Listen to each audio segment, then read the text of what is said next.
Welcome to Boston.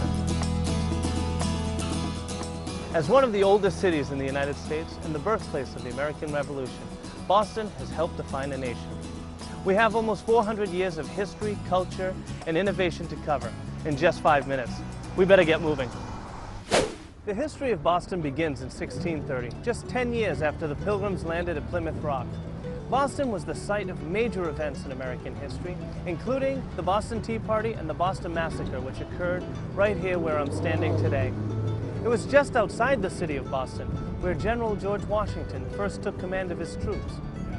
And at the Battle of Bunker Hill, where the shot heard around the world marked the beginning of the American Revolution. Built in 1713, the old State House, located in the heart of Boston, is the oldest surviving public building in the city and the home of the first elected legislative body in the New World. It was from the balcony of this building that the Declaration of Independence was read to the people of Boston for the very first time. And it's Boston's port that caused it to grow into America's largest, wealthiest, and most influential city in those early days. With this wealth came great minds who would put the city in the forefront of education, innovation, and city development. A leader in education from the beginning, Boston was the site of the first public school, the first university, later named Harvard University, and the first public library. This strong and deeply rooted focus on education later served as a continuing incubator of innovation, leading to such monumental discoveries as the Tremont Street subway. In 1897, the Tremont Street subway, now known as the T, became the first subway in America, which now connects Boston to the surrounding New England area. Just 4 years after being settled, the city designated the Boston Common as the first public park in the original colonies, which brings a touch of relaxation and greenery to a busy city. But there's a lot more to see. Let's go. Even eating and drinking in Boston can involve some history. Only here can you visit America's oldest still operating tavern, the Bell in Hand, and restaurant, the Union Oyster House, a favorite of John F. Kennedy. Of course, the most famous bar in Boston is none other than Cheers, where everybody knows your name. And a visit to Boston is not complete without a meal in the North End, Boston's tiny and oldest residential neighborhood with more than 100 restaurants. So let's keep moving. If you still have energy and money, where else but Faneuil Hall and Quincy Market can you walk along the same cobblestone streets as our founding fathers and shop at locally owned boutiques or large chain stores? But if you prefer the designer brands, then you want to visit Newbury Street, the fashion center of Boston. Boston was the site of baseball's first World Series in 1903, played on what is now Northeastern University's campus.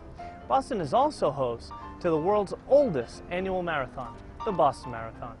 These grueling 26.2 miles have been conquered by such legends as former governor and presidential candidate Mike Dukakis. And the more infamous Mike Lake. Bostonians have been faithful fans to the Boston Red Sox, the Boston Celtics, the Boston Bruins, and of course, the New England Patriots. We proudly enjoy Fenway Park, the oldest Major League ballpark in the nation, established in 1912.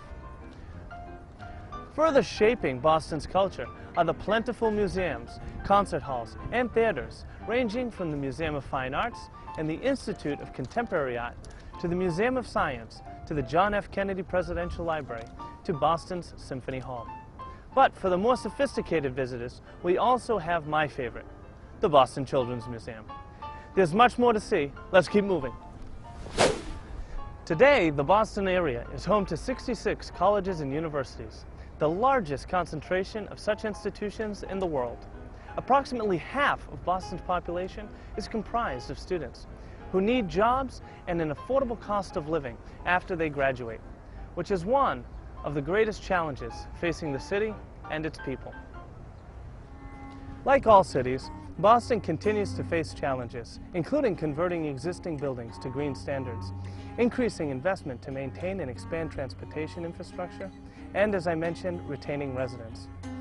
We have experienced the brain drain, losing young, educated job seekers to cities with a much lower cost of living, and some might even say better climates.